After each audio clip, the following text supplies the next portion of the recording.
അവസാന്തരമായ അന്തരീക്ഷത്തിൽ കത്തുന്ന മെഴുകുതിരികൾക്ക് മുൻപിൽ കൈകൾ കൂപ്പി കഥാപാത്രങ്ങളായ ദീനാമ്മയും കുട്ടിയമ്മയും സ്ക്രീനിൽ പാടി അവതരിപ്പിക്കുമ്പോൾ പ്രേക്ഷകരായിരുന്നു അത് ഏറ്റുപാടിയത്.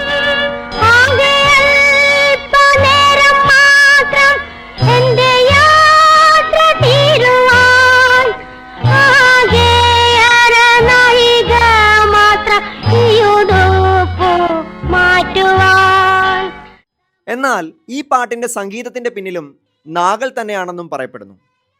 ഒരു ഇംഗ്ലീഷ് ഗാനത്തെ അനുകരിച്ച് ചെയ്ത സംഗീതമാണ് സമയമാം രഥത്തിൻ്റേത് എന്നാണ് മറ്റൊരു കണ്ടെത്തൽ. ജർമ്മനിയിലെ ഹാസൻ എന്ന സ്ഥലത്തായിരുന്നു വോൾബ്രിറ്റ് നാഗലിൻ്റെ ജനനം.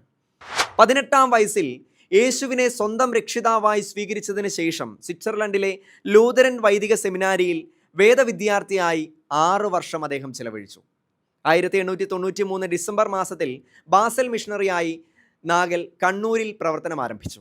വചനസത്യങ്ങളെ അടുത്തറിഞ്ഞത് മൂലം 1896 ബാസൽ മിഷൻ ബന്ധം അവസാനിപ്പിച്ച് സ്വതന്ത്ര പ്രവർത്തകനായി കുന്നംകുളത്ത് എത്തിച്ചേർന്നു. കുന്നംകുളത്തെ നാഗലിന്റെ ജീവിതം കണ്ണുനീരിന്റെയും